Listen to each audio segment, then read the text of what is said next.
Hello everybody, 4-Star here, and we are back with another episode of AFL football here. We are here in the playoffs with 4 matchups here today in the divisional round, and our first matchup here today is the first place Washington Valor going up against the Chicago Rush. This should be a good one, folks. So right here, we are starting off strong with Matt DeRazio having a clean pocket and throwing this one deep to his main man, Casper, for their first score today. So fast forward, the score here is 14-7. Kaleo avoiding the sack, gonna connect to Jimmy Frizzell here, and he's gonna take this 45 yards into the end zone to tie the game here at 14. So on the very next drive here, DeRazio will hand this one off to Avery, and he runs a whole man over to get into the end zone for a score. So after trading scores here, Chicago is wanting to respond, but Kaleo throws it right off his back foot and right into Fleming's hands. Hey, come here, listen up. Okay, we just got the ball. I mean, literally hand it to us. We got to make something happen. You know what to do? You know what to do. Get out, get out of here. So trying to capitalize on the interception, DeRazio is going to find his man Casper again, and he simply outruns his man for another touchdown. So with only a few seconds left here in this first half, Kaleo was going to give this one to Byron Dozar, but you won't believe this. Breaking a tackle, seeing a man miss, and then he will high step his way into the end zone for a 45-yard rushing touchdown. But DeRazio and the Valor said this first half is not done yet. Another passing touchdown to Casper, his 4th. So Chicago starts off with the ball here in the third quarter, and they're going to give it right back to Byron Dozar as he high steps his way and breaks his way into the end zone for another rushing touchdown, this time 30 yards.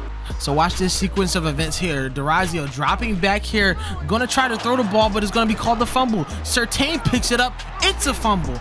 Olsen, the lineman, would pick it up, almost getting hit into the end zone, but they would maintain possession, and a few plays later, DeRazio is gonna make them pay for that one. Kelly with a big catch and first down. And then somehow after these sequence of events, they get out of here with a Gisbert field goal to be up by 10. So after a Chicago touchdown, a Washington 3-and-out, Kaleo has a chance to try to tie the game, but he throws it right into Davis's hands, and DeRazio and Alexander would make them pay with a 5-yard touchdown run. And things would only get worse for the Rush here. Kaleo throwing another pick, this time to Robinson as he takes it into the end zone for a 7-yard INT return for a touchdown. So you think Kaleo would learn from his mistakes. He does not, throwing another pick to Fleming. So DeRazio and the Valor trying to put this game out of reach here. He has all the time in the world in the pocket, but throws a pick right to Massey intended for Hawkins. Hey, listen up. You're the leader on the field, but you need to take more responsibility, more initiative. The opportunity is now, all right? Go. So nothing is done with both of those interceptions here. So Francis is going to kick a field goal, but it is going to be wide right here, and the Valor will have the possession. So once again, the Valor have the ball here, and they're trying to increase their lead. Going to throw this one to Fleming here, but he's going to fumble the ball. It's going to get picked up by Maddox, and now the Chicago Rush still have another chance. Kaleo and the Rush will not mess up this type of situation again. Kaleo going to find a wide open Kevin Ingram for a touchdown. So the Valor work their way down the field here. DeRazio getting set up for a routine screenplay, but it goes off the hands of Harkins and right into the hands of Dozart. We just got an open invitation to put some points on the board, and we should take them up on it. Sound good to you?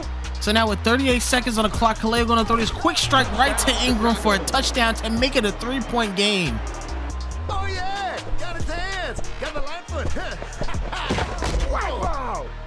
So here we go with Chicago's season on the line here. Francis is going to kick the onside kick. It goes to the plane, and none of the receivers can catch the ball. The kicking team will recover. And then in this next play, Kaleo looking, going to find Frizzell there with a big first down. And it's going to be just enough to kick this field goal and to put them into overtime. The kick is good, and the game here is tied. Okay, guys, so overtime rules in the AFL are similar to the NFL today. Both teams have one possession to try to score either a touchdown or a field goal. If the game is still tied or nobody scores, then it will go to sudden death in the very next possession. So here we go. DeRazio and the Valor take the ball first here, but DeRazio almost gets sacked into the end zone there, but they will not call it a safety.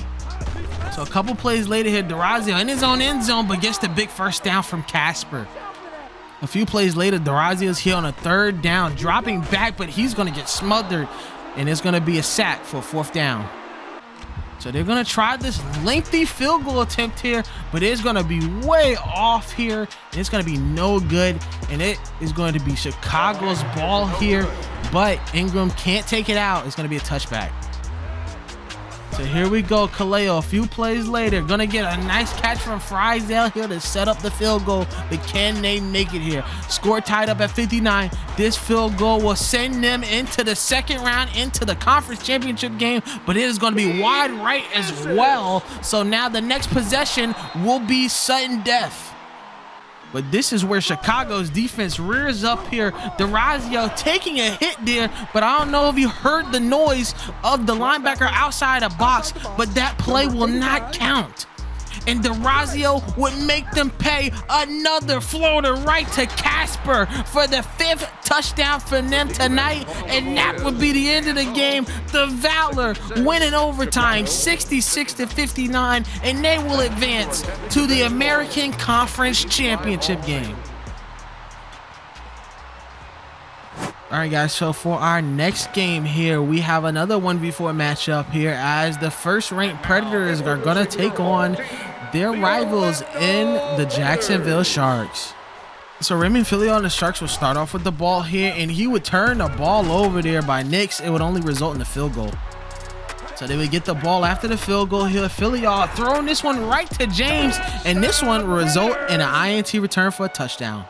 So instead of kicking a field goal, Filio and the crew are going to go for it here on 4th down, and the risky play does not turn out well for them. So the Predators make a lengthy drive out of their possession here, and it finishes off with a rushing touchdown by Ryan. So after Jacksonville finally gets a touchdown here, they will respond back with a touchdown of their own. So after a Jacksonville 3-and-out, the Predators will keep the pressure here with a passing touchdown, this time to Porter. I gotta dance. Here we go. Get out of here. So Jacksonville trying to keep themselves involved here. Filio will get hit late on this throw, but it does not matter. The touchdown will go to Siaha Burley. But Shane Stafford and the boys just do not care here as he throws a strike right to Marshall, and he does the rest of the work, making it a 30-yard touchdown and increasing their lead. Well, if he still had life for Jacksonville, I believe this play would dash it away. Another linebacker INT for James. And now we head into complete blowout territory with this 1-yard rushing touchdown by Shane Stafford. And then this would add insult to injury and basically icing on the cake here with a 10-yard rushing touchdown by Ryan. And now we end this game, a pretty easy game here for the Predators, 55-20 against their rival Sharks, a big 35-point victory, and they will head on to the National Conference Championship game. So for our 3rd matchup here of the day, we got our first 2 versus 3 seed matchup here as the Cleveland Gladiators are going to travel to San Jose to take on their Western Division rivals in the San Jose SabreCats. So what a way to start off our next game here with another linebacker interception. This time, Michael Bishop throws it to Hopkins. And then here in the very next play, McPherson's going to find Thompson in the end zone. He takes a lick, but that's the first score of the game. Here after trading field goals, Bishop going to get back in the pocket here. It gets tipped by Dukes, and then it's a tip drill interception here by Randy Gatewood. And then Chad Dukes would finish off the interception with a 2-yard touchdown run. So Cleveland trying to get into their own goal line here. Bishop going to throw a strike right into the defender for his 3rd INT. And then here comes McPherson rewarding Gatewood for the INT with a touchdown. San Jose! Here we go, yeah! Bring it on!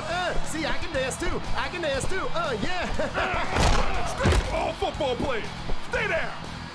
So Cleveland trying to beat the blowout allegations early here. Bishop going to throw a strike right to Pettis. He breaks a tackle, and he'll take this one 47 yards into the end zone for a touchdown. So after San Jose score, it's 4th and inches. They're going to try to give it to Lonnie Ford to try to get the first down before halftime, but it'll be a turnover on downs. And they will make them pay. San Jose, another strike right to Randy Gatewood in the end zone for a touchdown. So San Jose with the ball here in the second half. I had to show you guys this one. McPherson rolling off, and Randy Gatewood getting an athletic catch for the first down. What? And the SabreCats would keep on piling the score here as McPherson throws a strike right to Knight for another TD. So the blowout will continue after the Cleveland 3 and out. Chad Dukes gets another opportunity to get into the end zone for another rushing touchdown.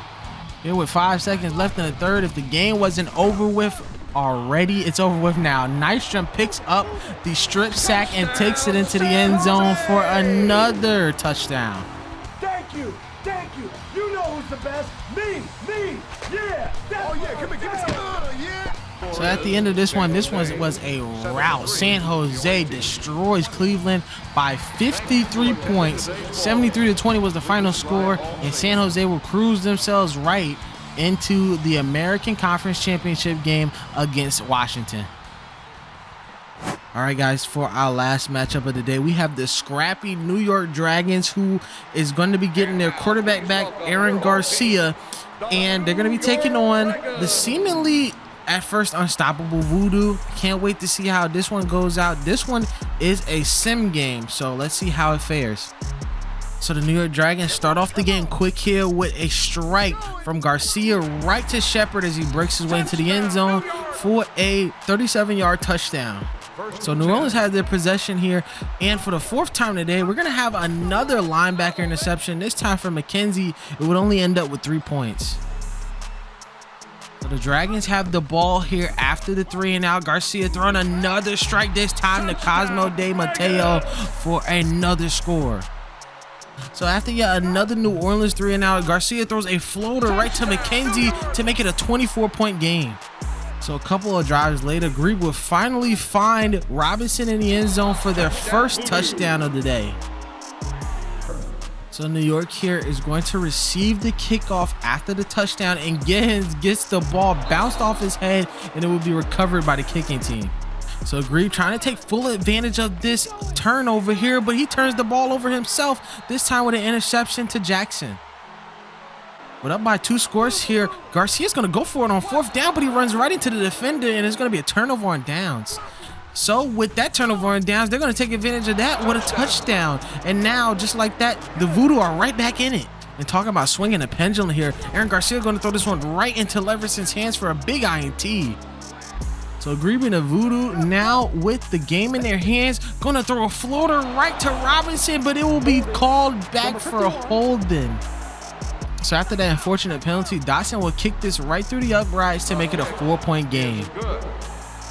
But the Dragons come back with a lengthy drive, capitalized with the Glover 4-yard touchdown run. So with little to no time left here, with no timeouts, this team is going to have to make a great play here, and that is going to help greatly there. Number 1 getting a big catch there. Grebe going to throw a nice quick pass to Christopher Cole with the score. But in arena football, the clock is always running, so they didn't have time to try to do anything else. They went for 2 there, but it was too little too late. And the New York Dragons, this scrappy bunch, beats one of the better teams in the league in the VooDoo. And now they will be taking on the Orlando Predators in the National Conference Championship game. So now let's get into our preview of the Conference Championship games. Alrighty guys, so the stage is set for the American and National Conference Championship games. Of course, we start off with the American Conference here. The SabreCats are going to Washington, D.C. to take on the near unstoppable Washington Valor. Man, they have had an extraordinary season this year. First rank in offense, and as you can see from the last game, they really put up a show here. But they almost lost to Chicago here, but they ended up winning that game in overtime with the sudden death rule, going in and scoring a touchdown there from Casper. And speaking of Casper, he's probably one of the most lightning quick receivers in the league. I mean, there's almost nobody that can beat him off the ball. It is absolutely insane. But you gotta watch out for the SabreCats, man. Chad Dukes, 4 rushing touchdowns in his last game. He's a goal line demon, and not only that, he can get first downs on that run. You cannot forget about McPherson. He's one of the better passers there in the Western Division, and he showed it here. 5-game win streak to make it here to the conference championship game. I cannot wait to see that one. And then, of course, you got the scrappy New York Dragons team here. had an injured quarterback, still has an injured wide receiver, and everybody has stepped up. Cosmo De Matteo has stepped up so brilliantly. It is absolutely insane. He's one of the better wide receivers here, as you can see in that last game against New Orleans. He did a hell of a job taking over that wide receiver 1 role that was for Troy Bergeron. But then Aaron Garcia comes back after injury. He's been injured for like 2-3 weeks from that injury. Comes back, wins this game, and now they're in the conference championship. Man, they are such a scrappy bunch. Reminds me so much of the 2007 Giants because they have a really good defense, especially with the hands, with pass defense, second in pass defense, 9th in rush defense, second overall in total defense. This is a scrappy bunch, man. This team can get to the quarterback. Not only can they get to the quarterback, but they can get interceptions. That linebacker box is so deadly for this team, and that's why I like them as one of the favorites to win this game against the Predators. But you can't count the Predators out. They're just so well rounded here. Total defense is going to be an issue, man. This might be a shootout between these two teams here. The Predators are such a deadly team at home. I don't know their record at home, but it's got to be high. They absolutely destroy opponents at home. And as you can see from that game from Jacksonville, they absolutely just took them out. They were no problem taking them down. So they did a good job here, but they want to get to another Arena Bowl. I believe they've been to Arena Bowls before. I believe they even have Arena Bowl championships before. So this is another opportunity for the Orlando Predators. And how symbolic would this be of the Orlando Predators in my series in 2024 winning a championship, and then the upcoming AFL season this year, I believe it's in May or later this month, the Predators are coming back. And how crazy would that be for the AFL, one of the AFL original teams, well, at least in the 90s, to win a championship, or to at least go to a championship here? This is absolutely amazing. I cannot wait for this game. All right, so my prediction is for these two teams, I think that the Valor just go to the championship, and then for me, because I'm a Jersey kid, I live in Jersey, I want the New York Dragons to go. This is a scrappy bunch. They remind me so much of the 2007 Giants, and they remind me so much of when I was a kid, and seeing this team just go to the Super Bowl and beat the unstoppable Patriots. This will be kind of symbolic. I mean, you have a team in the Washington Valor, kind of like the same color scheme as the Patriots, red, white, and blue, patriotic type team against a scrappy New York Dragons team, a scrappy New York team that has great defense and a pretty good quarterback. That's my ideal matchup, but I can't take out the Predators. The Predators have been so good for so long. A 13-4 record. They ended up 12-4 in the season. Second best record.